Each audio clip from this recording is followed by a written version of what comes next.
Allah dan Bapa kita dan Yesus Tuhan kita membukakan kami jalan kepadamu. Dan kiranya Tuhan menjadikan kamu bertambah-tambah dan berkelimpahan dalam kasih seorang terhadap yang lain dan terhadap semua orang, sama seperti kami juga mengasihi kamu. Kiranya Dia menguatkan hatimu supaya tak bercacat dan kudus di hadapan Allah dan Bapa kita pada waktu kedatangan Yesus Tuhan kita dengan semua orang kudusnya. Yang berbahagia ialah mereka yang mendengarkan firman Allah dan memeliharanya. Maranatha.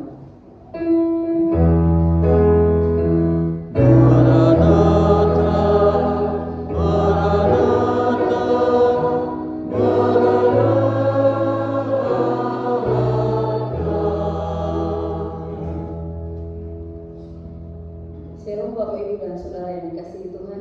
Shalom. Ya.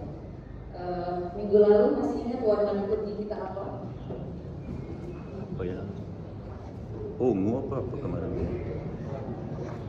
Warna liturgi kita putih. Putih.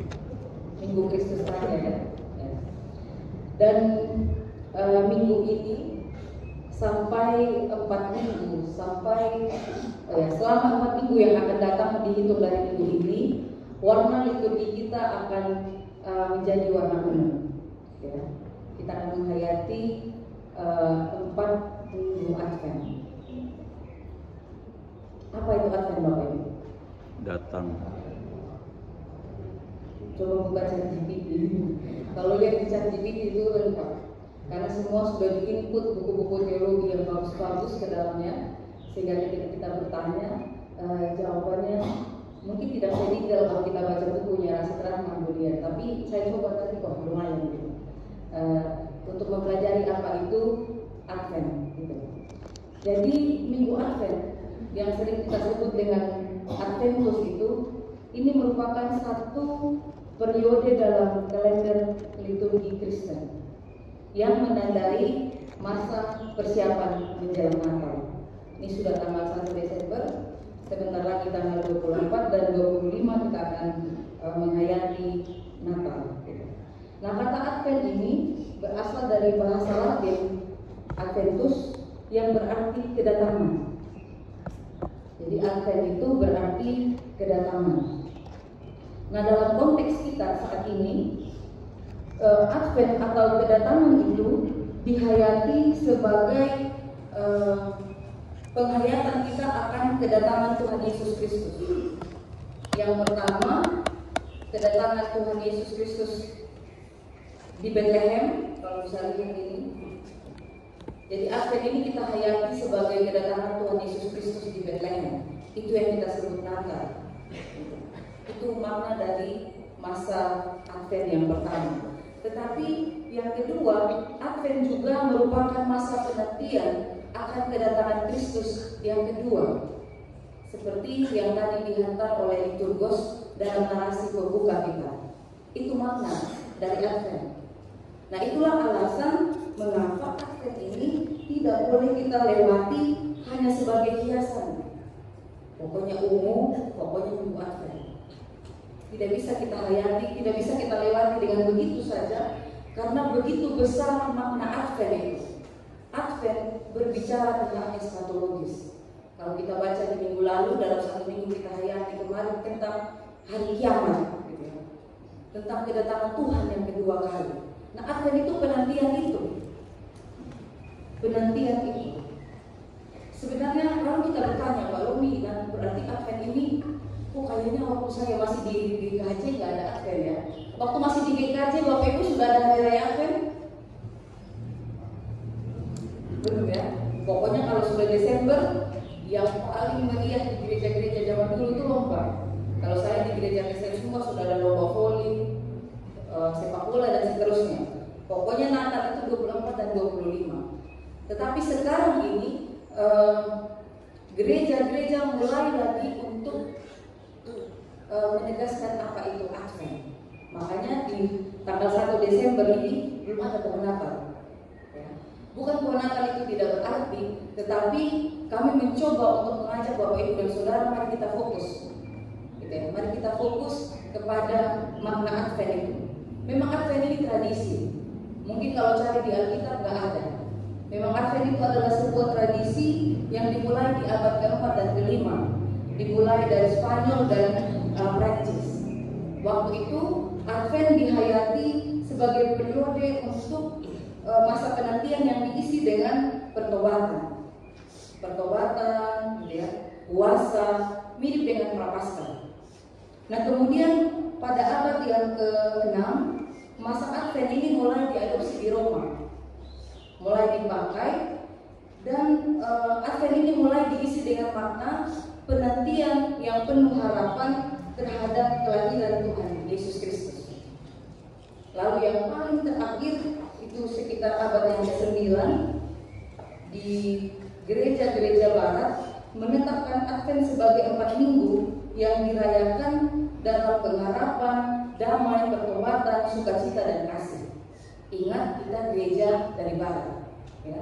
Kita dibawa, gereja kita yang ada hari ini dibawa oleh Zemin yang dari barat. Nah dari sanalah tradisi Advent ini. Lalu nanti Bapak Ibu ada lihat 4 lilin Advent di depan, yang setiap minggu itu akan dinyalakan satu persatu. Nah, yang pertama itu ungu, kemudian ungu lagi, pink, dan kemudian warna ungu. Untuk warna ungu ini sendiri, ini melambangkan pertobatan dan penantian. Sedangkan warna merah muda itu Gaudete, itu melambangkan sukacita, karena Gaudete melambangkan sukacita karena Natal sudah mendekat dan dia akan dinyalakan di hari ketiga, minggu yang ketiga. Natal sudah semakin mendekat. Lalu apa hubungan antara Advent dengan Natal, Bapak Ibu? Tadi dikatakan bahwa Advent ini adalah masa untuk mempersiapkan diri menantikan kedatangan Tuhan. Jadi dengan Advent ini, saya dan Bapak Ibu kita diingatkan bahwa Natal itu bukan hanya perayaan tradisional, perayaan berbicara tentang Sinterklas dan seterusnya, bukan hanya itu. Tetapi Natal itu yang tadi dikatakan makna Advent yang tadi, itu berbicara tentang penggenapan janji Allah yang membawa keselamatan. Ini masih kering sampai kita masuk pada teks yang kita baca nanti baru apa sih? Jadi Advent itu menolong kita untuk tidak merayakan Natal hanya secara tradisional, tetapi menolong kita untuk sungguh-sungguh menghayati Natal nanti sebagai penggenapan janji Allah yang membawa keselamatan. Dengan demikian Advent mengarahkan kita menyambut Natal dengan penuh harapan dan pertobatan, sementara Natal itu merupakan perayaan kelahiran Kristus yang dinantikan selama Advent. Jadi Advent menolong kita menantikan dengan cara yang benar, sementara Natal itu kita merayakan sesuatu yang kita nanti di dalam masa Advent itu. Jadi diharapkan betul melalui penghayatan yang sungguh-sungguh dengan 4 minggu Advent ini, maka Natal nanti itu sungguh-sungguh menjadi sesuatu hari yang sangat sukacita bagi kita. Karena kita merasa kita sudah sungguh-sungguh menantikan Tuhan selama minggu Advent ini. Pada hari ini kita menyalakan lilin yang pertama. Itu merupakan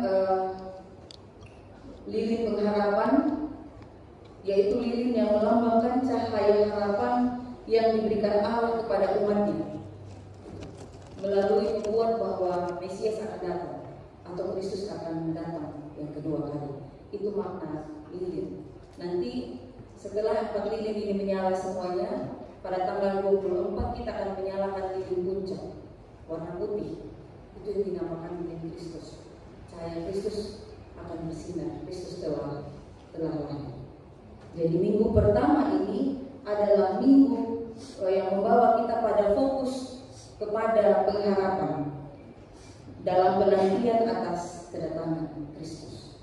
Jadi lilin yang pertama ini namanya lilin pengharapan. Lilin apa Bapak Ibu? Ya, lilin pengharapan. Ini diingat-ingat ya sampai selama-lamanya. Jadi hari ini adalah minggu Advent yang pertama, minggu pengharapan.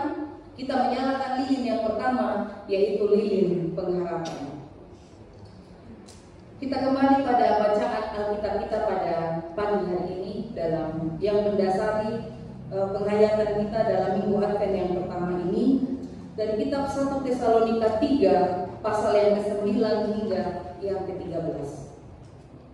Bapak Ibu dan Saudara yang dikasihi Tuhan, latar belakang kitab Tesalonika ini adalah mereka adalah jemaat dari hasil penginjilan Rasul Paulus dan rekan kerjanya Silas.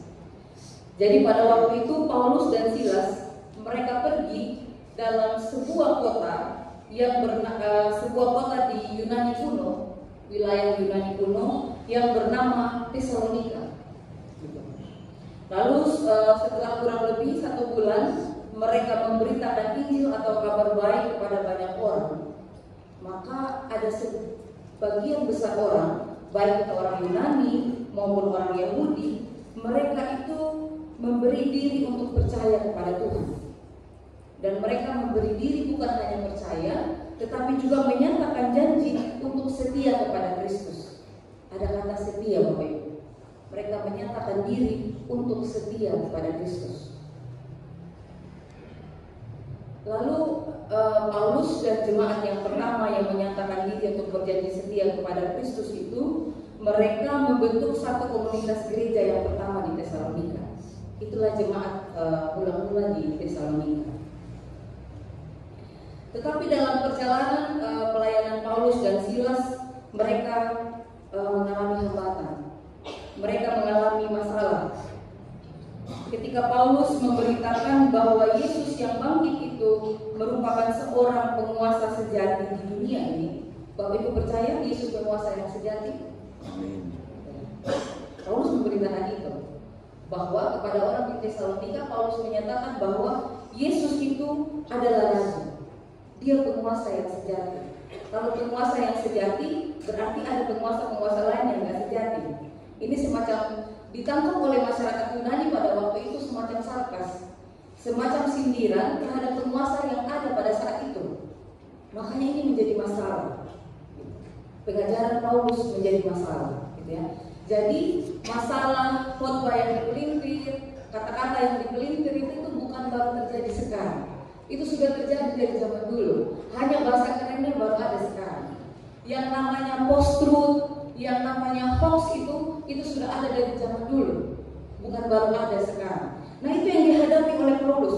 Ketika Paulus mengajar kepada jemaat mula-mula di Tesalonika, pengajaran Paulus itu menjadi masalah bagi Paulus sendiri dan bagi jemaat.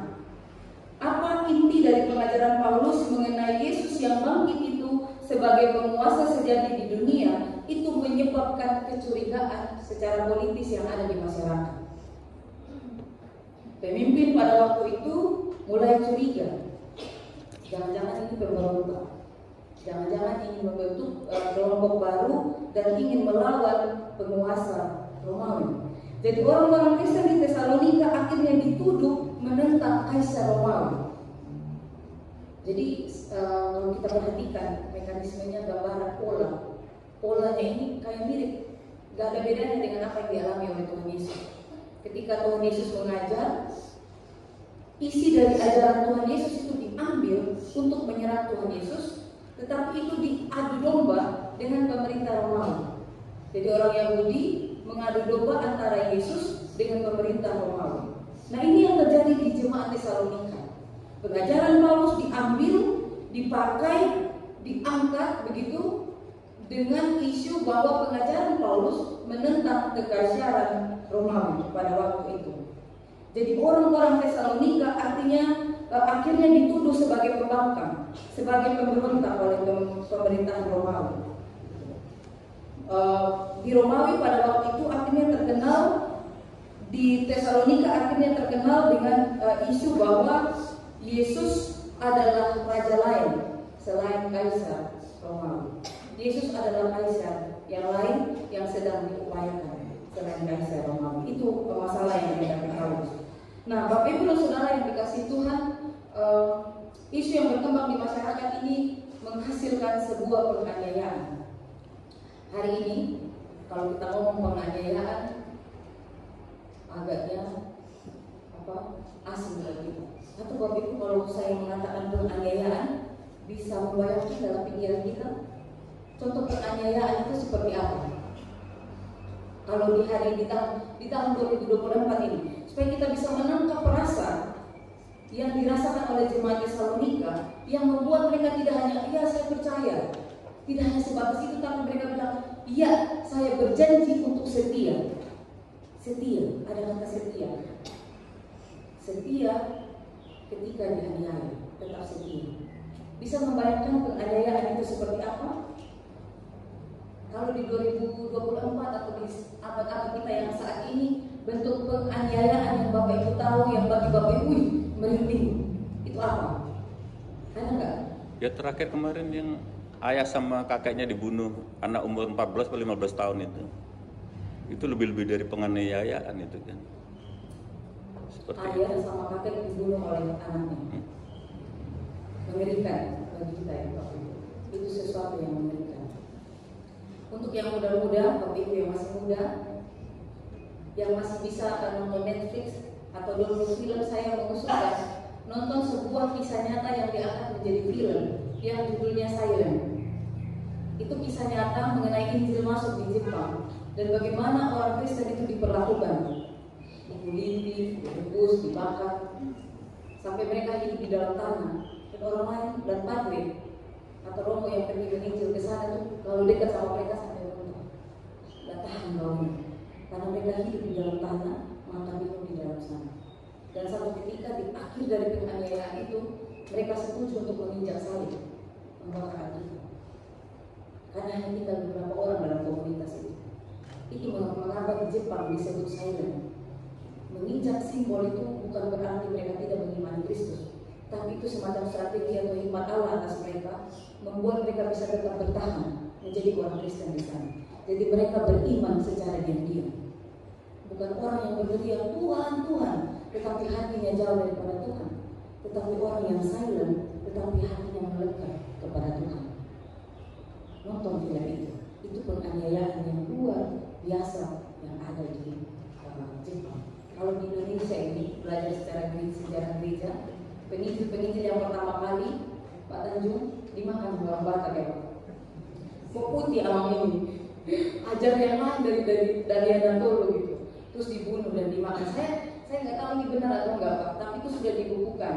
Cuman di buku itu masih ada pertanyaan yang kemudian apakah benar atau cerita ini dilebih-lebihkan. Gitu. Para penginjil itu dimakan karena mereka putih, mereka berbeda dari orang Batak, dan akhirnya mereka mengerikan gitu. Peristiwa Injil pertama kali masuk ke bagian-bagian dari Indonesia ini. Nomensen masuk dengan kontekstual, pakai sarung, makan sirup pinang, sehingga dia ada dan besar sampai hari ini namanya besar di Hatta.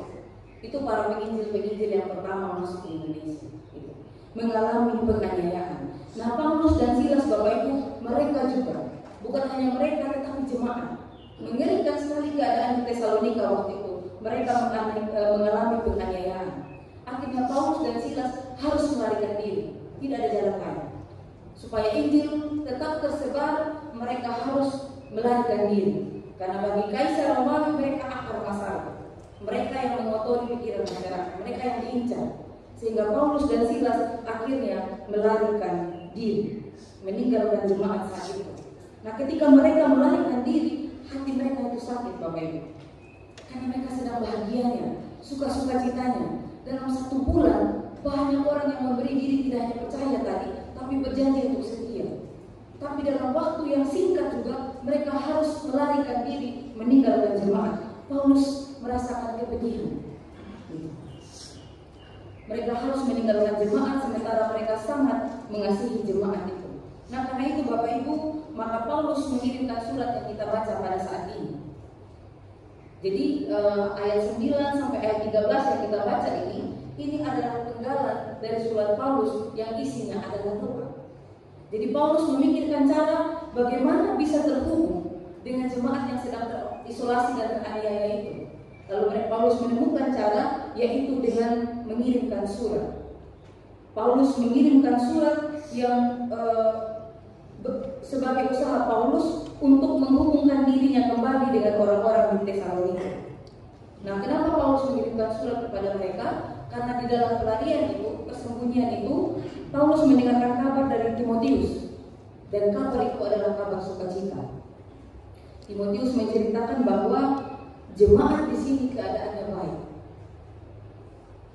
Mereka sangat berkembang, walaupun mereka dianiaya. Itu sukacita.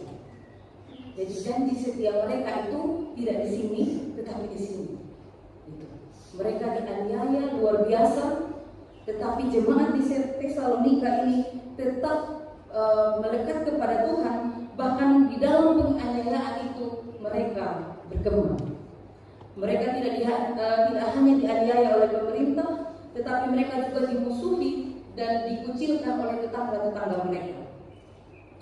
Saya masih ingat waktu PA di blok 2 yang bercerita bahwa setiap pagi ada jemaat kita Bapak Ibu ini di Bandar Lampung. Mungkin masih sampai hari ini kejadian itu berlangsung. Setiap pagi ketika jemaat blok 2 itu bangun, lalu mungkin akan menyapu atau membereskan halaman rumahnya, ada tetangganya yang beragama lain pergi lalu memanggil Tuhan Yesus. Memanggil dengan kata-kata kotor yang biasa dipakai orang sekarang. Ini terjadi di Bandar Lampung hari ini.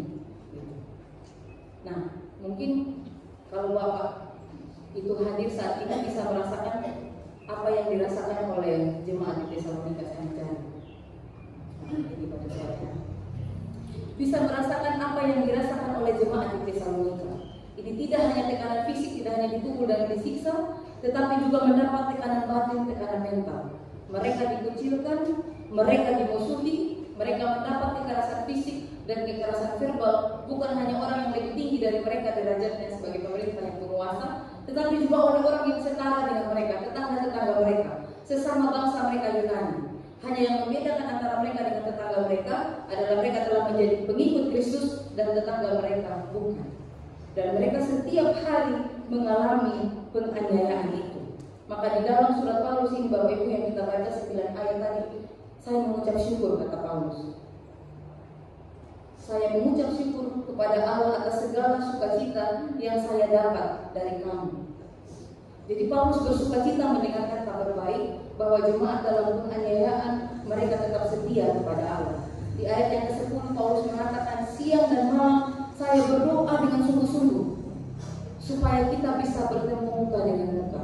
Ini harapan Paulus yang Paulus bawa di dalam doa di ayat yang ke-10. Saya berdoa sungguh-sungguh siang dan malam supaya kita bisa berjumpa kembali. Tidak hanya melalui surat ini, tetapi supaya kita berjumpa muka dengan muka. Dan Paulus di dalam doanya mengatakan harapannya bahwa Paulus berharap kiranya Allah Bapa membukakan jalan kepada Paulus dan jemaat untuk saling bertemu. Dan kiranya Tuhan itu membuat jemaat semakin bertambah-tambah. Ini perhatikan Bapak Ibu, di tengah-tengah penganiayaan itu di ayat yang ke-12 Paulus mengatakan di tengah-tengah penganiayaan yang dihadapi jemaat, Paulus berdoa supaya jemaat itu tidak hanya bertambah tetapi berlimpah. Berlimpah seperti banyak sekali. Supaya jemaat itu berlimpah-limpah di dalam kasih. Tidak hanya terhadap sesama jemaat tetapi terhadap semua orang, seperti Paulus yang telah mengasihi mereka.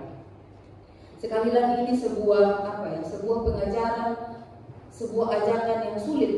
Bagaimana mungkin orang yang setiap hari maki Tuhan Yesus kepada jemaat blok 2 itu, Paulus kirim surat kepada Bapak itu dan mengatakan, Bapak Ibu, saya minta supaya setiap hari Bapak Ibu semakin berlimpah di dalam kasih, semakin mengasihi sesama jemaat dan juga orang lain, termasuk tetangga yang setiap hari maki Tuhan Yesus di depannya Bapak Ibu. Itu permintaan Paulus, itu doa Paulus, yang itu harapan Paulus kepada jemaat yang Paulus bawa di dalam doa. Kemudian di ayat yang 13 yang terakhir yang kita baca tadi, kiranya Tuhan juga menguatkan hati jemaat supaya tidak bercacat dan kudus di hadapan Allah Bapa ketika kedatangan Tuhan Yesus yang kedua kali.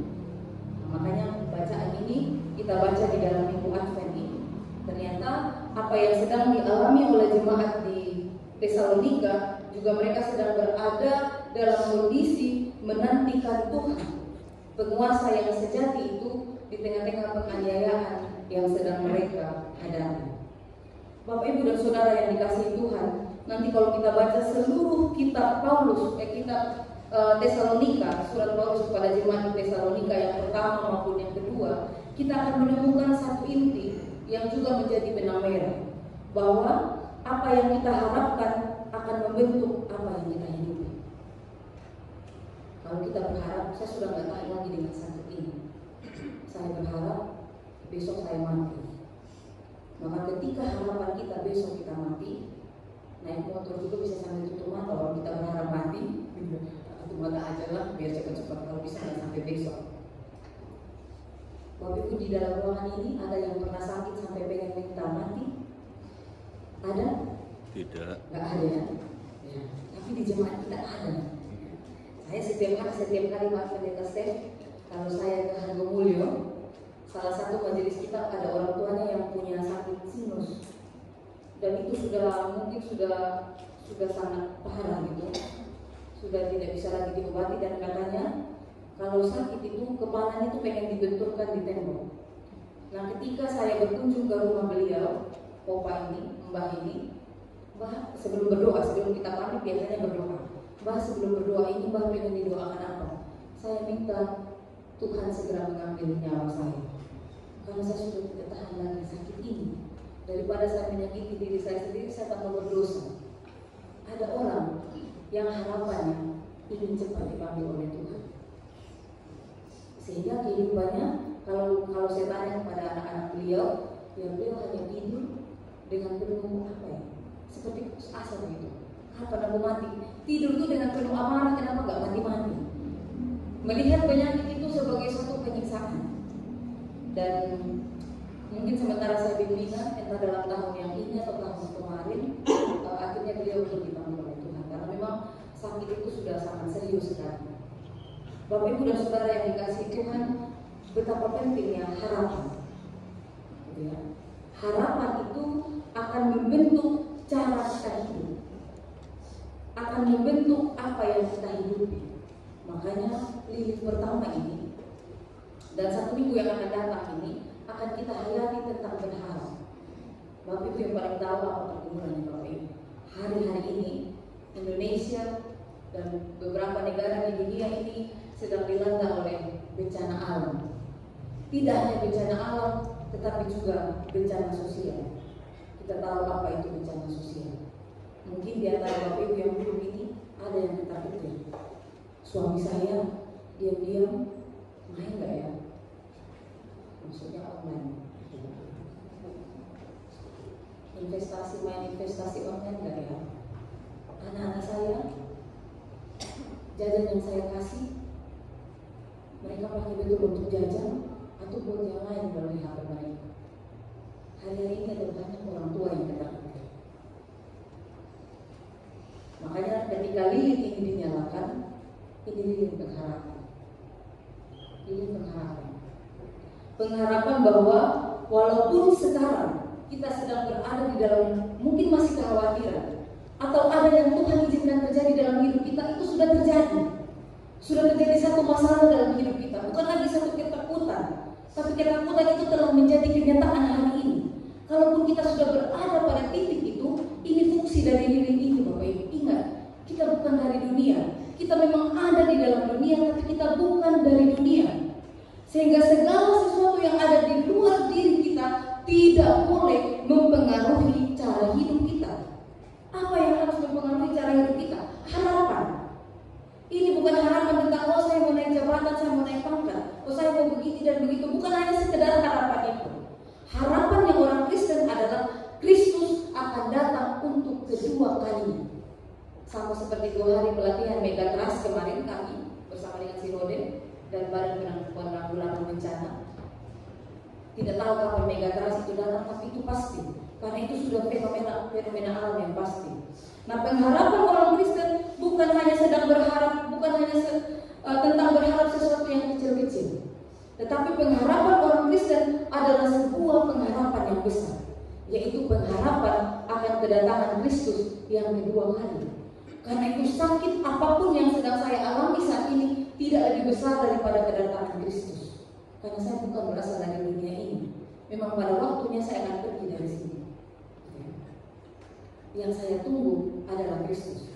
Makanya Bapak Ibu, saya mengajak Bapak Ibu dan Saudara yang dikasihi Tuhan, mari kita melihat Natal tanggal 24 dan 25 besok itu sebagai kita merayakan Advent dan Natal ini sebagai simulasi.